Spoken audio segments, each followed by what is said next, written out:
Hello friends, today we are going to continue chapter number 2, First World War, Russian Revolution, lecture number 10.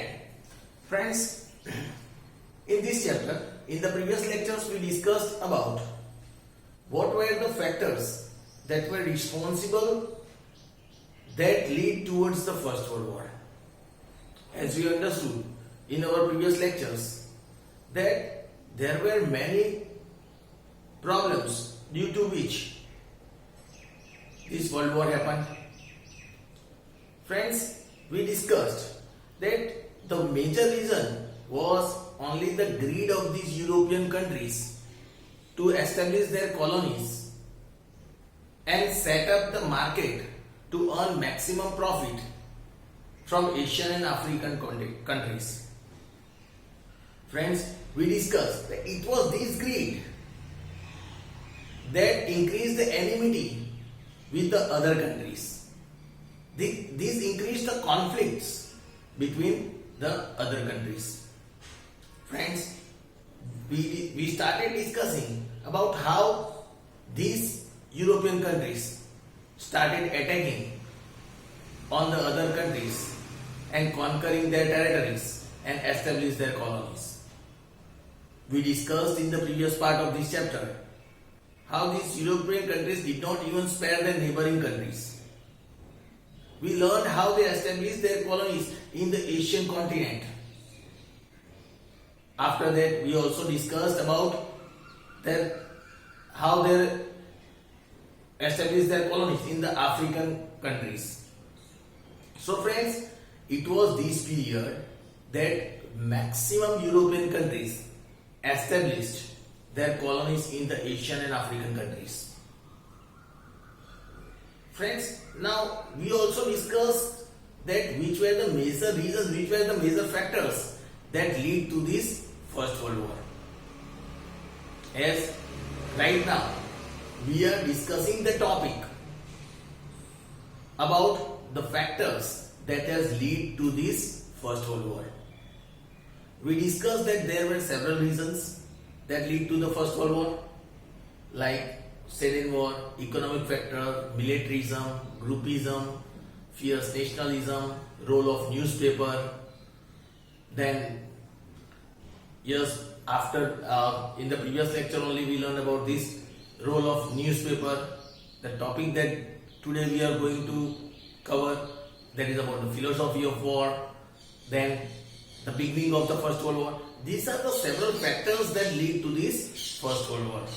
Friends, from the beginning itself, we discussed how one by one these all factors lead to the First World War. When we discussed about the Sedan War, we understood that it was the Sedan War between Germany and France that started increasing the conflict between the countries. Due to this Sedan War, when Germany defeated France, France had to sign the Frankfurt Treaty, due to which France was forced to pay the war fine as well as give away its two provinces, Lorraine and Alsace, to Germany. This was felt humiliating, insulting to France, due to which France decided to take revenge whenever it got chance. So friends, it is considered that Sedan War was the primarily the reason which brought the countries into the conflicts. Then we also discussed about the economic factor, how England and Germany enmity increased due to the open market, due to the trading in the open market. We looked at how England was the only survival for the as it did not have any competitor in the Asian and African market to sell its product. But when Germany entered into the market, Germany started doing profit as it started selling the products at the cheaper rate than England. And this affected the economy of England. Obviously it was not liked by England. And this created the difference between these two countries, England and Germany. Enmity started between these two countries. Friends, we also discussed how it was these differences that created both this country and the other countries as well to increase their military groups. And this we learned in the militarism factor. How they started increasing the military powers, military groups. There were some countries like Germany, Italy, who made the military training even compulsory for the peoples. For this sake, they even started producing destructive weapons. This shows that their greed of establishing, increasing more and more colonies was becoming very harmful for the other countries. It was becoming very harmful for the world. We also discussed about the groupism, that it was due to this conflict, this difference, that it created a group between the countries. Now the countries started divided into two groups. They started signing treaty with each other to secure itself from the future war. And this created the two groups. Friends, we also discussed how the feeling of fierce nationalism affected these countries. The feeling of nationalism was now turned into fierce nationalism. It is said that the people had in their mind the love for their own country and hatred for the other country. They only wanted the benefit of their own country, and due to which reason they started exploiting the other countries as well. We also discussed the role of newspaper in the previous lecture, that the role of newspaper played a very important role, as we know that these media is playing a very important role. But during that time, newspaper started in the European countries, these newspapers started publishing false and manipulated articles, due to which reason it worked as putting a venom in the mind of the people. This created the enmity, mistrust between the different countries. Friends, here it is said this brought the First World War very near to each other. This created a feeling of enmity for the different countries. Friends, today the topic that we are going to cover, that is another factor that we are going to learn today, that is after learning the role of newspaper. Today the topic that we are going to discuss is the philosophy of war, the thinking of war.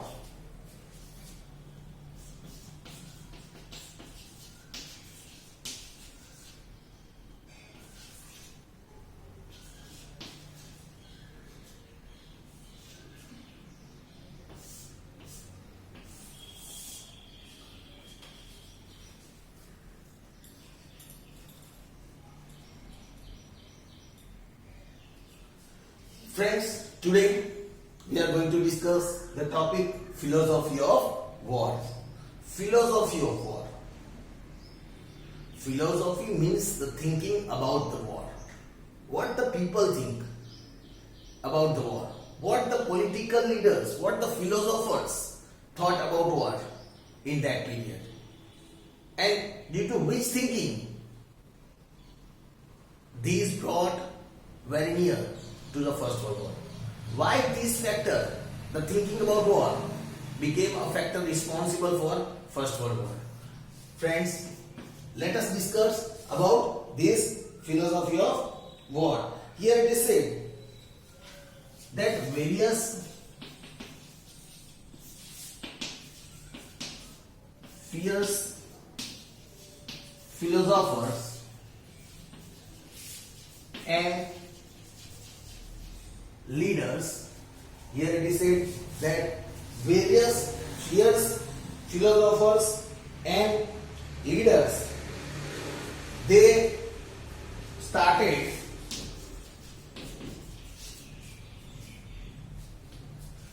thinking,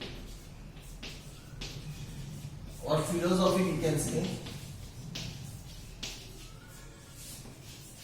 of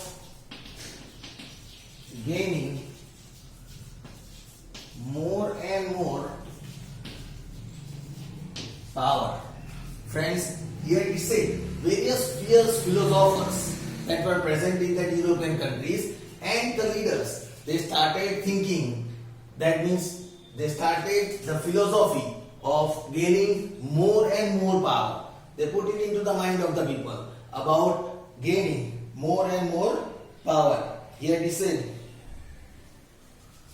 Europe was caught in the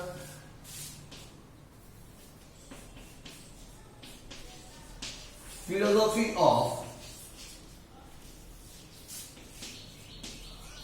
war is welfare. Friends, here it is said, Europe was caught in the philosophy of war is welfare. As we discussed in the previous point, that the fierce philosophers who were very stubborn philosophers, they were very dedicated towards their own country. The fierce philosophers and leaders, they started only the thinking about gaining more and more power. They had the philosophy, they had the thinking of just gaining more and more power. Their main intents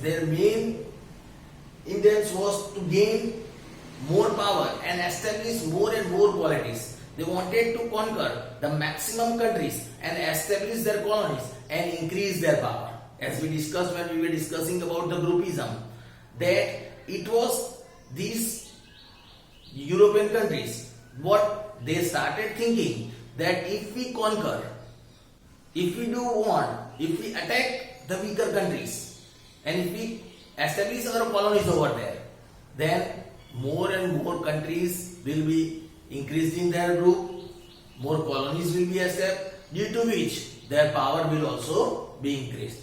It is obvious, friends, if on one side there are a group of 15 countries and if on the other side there is a group of only 5 countries, then obviously we can understand that the group of 15 countries has more power comparing to the group of 5 countries.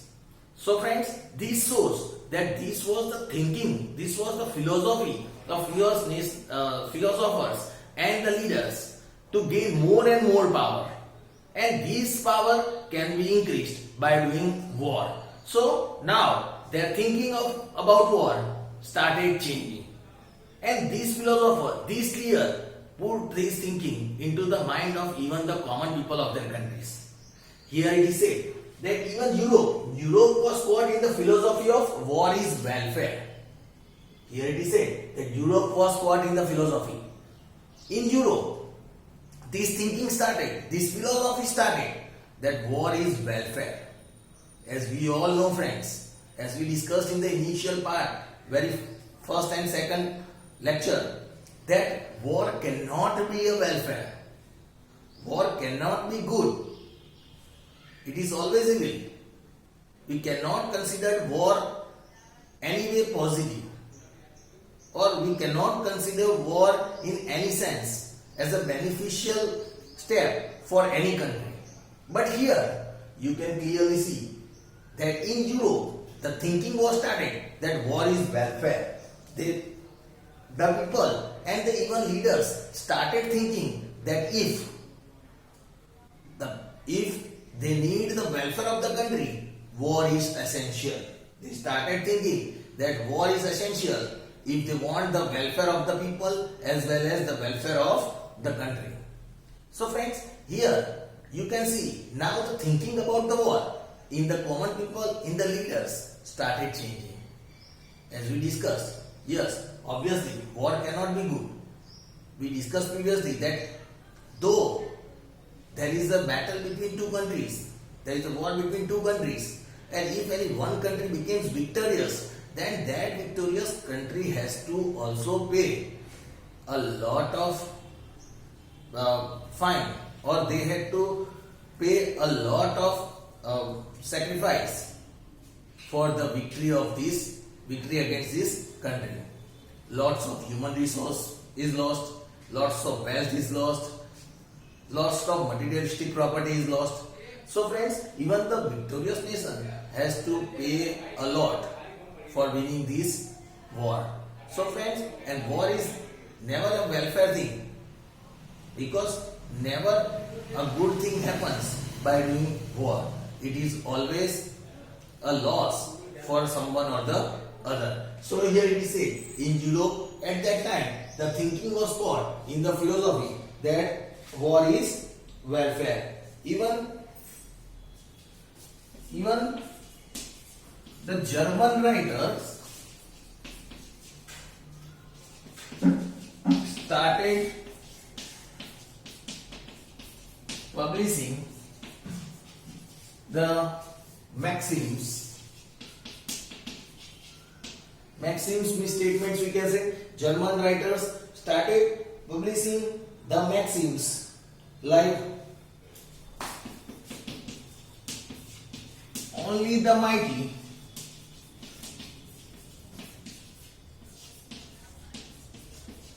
deserves to live.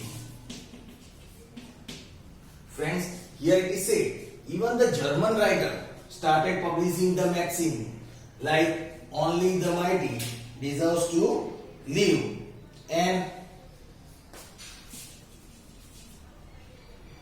here these German writers started publishing these maxims on their countries that only the mighty deserves to live, and war alone is the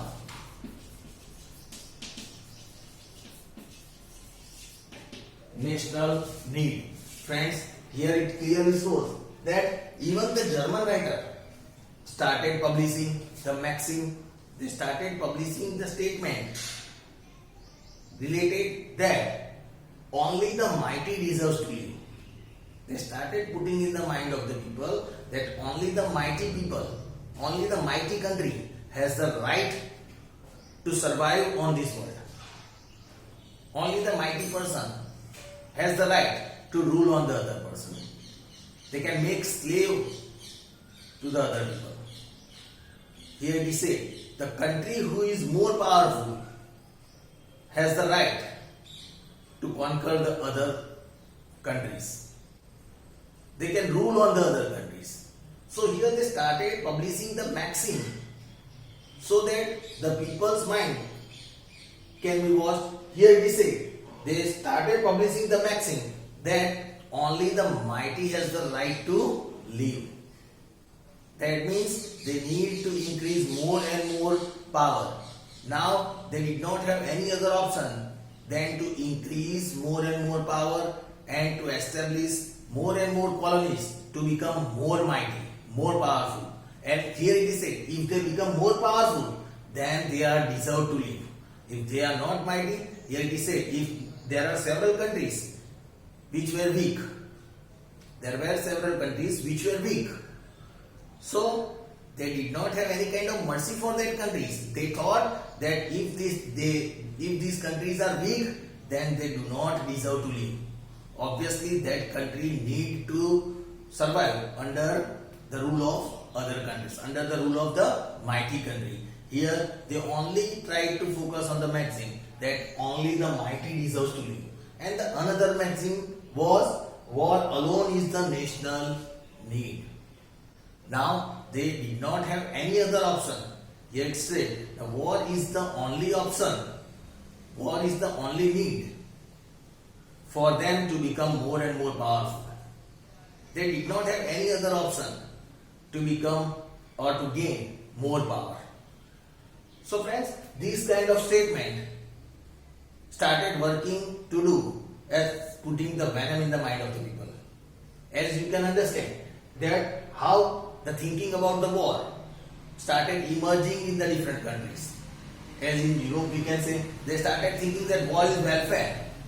Over here in Germany, they started that only the mighty deserves to live, and this diverted them towards war to become more and more mighty.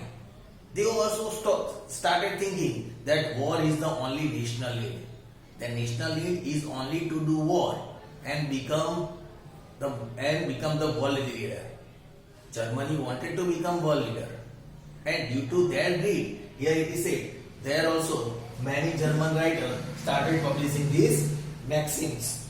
Here it is said that another German writer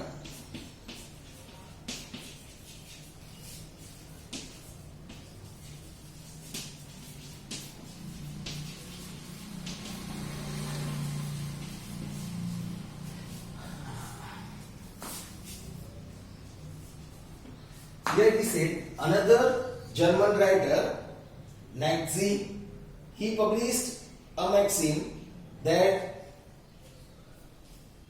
another German writer Nietzsche called war as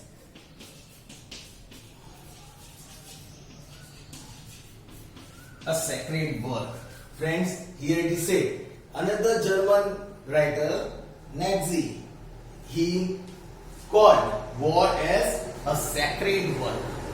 Sacred, जिसे हम पवित्र कहते हैं. And we all know that war cannot be sacred. War is never sacred, right? It is never beneficial for anyone to do war. So here, friends, even another German writer Nietzsche, he directly called the war as a sacred work.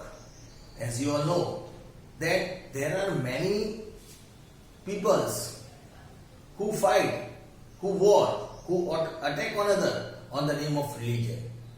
They think that this is a sacred work. But friends, killing someone for own benefit or killing the other people for the sake of establishing our religion or for killing someone for gaining more and more power for our country can never be sacred. It can never be considered sacred in any religion. Friends, and that is why here said, according to the philosophy, here they started thinking, Nietzsche clearly considered that war is a sacred work. And as we all know, friends, war cannot be sacred because it is this war in which even in the victorious country there are many sisters who lose their brother, there are many mothers who lose their son, there are many wives who lose their husband, there are many parents who lose their children in this war. So friends, this war cannot be sacred. For them, the person who has lost their beloved ones, he becomes victorious. This gap cannot be filled. So friends, war cannot be sacred, but still, in Germany, this type of philosophy started emerging about war. German writer Nietzsche, he called war as a sacred work. Friends, you can see now about the thinking about the people about war. The fierce philosopher and leader started thinking of gaining more and more power. They only had the thinking and philosophy about increasing their power, due to which they need to increase the colonies. Europe was caught in the philosophy of war is welfare. Europe started thinking that war is welfare work for the country and for the people. If we do war, it is going to do one kind of welfare work for the people as well as the country. Even here it is said, the German writer started publishing the maxims like only the mighty deserves to live, and here only the mighty deserves to live, and the second was the war alone is the national need. So friends, these kind of maxims were published, due to which people started diverting towards war. They started thinking positively towards war. Even the German writer Nietzsche declared war as a sacred work. Friends, this was the thinking, this was the philosophy of war, due to which the people thinking about war became positive and they started thinking about doing war on the other countries. And this led to the First World War. So friends, this was one of the important reasons that drew towards the First World War. Let us, as we have discussed about all these points now, Now, this was an important factor again, friends, that lead towards the First World War. We discuss about the another factor in our next lecture. Thank you.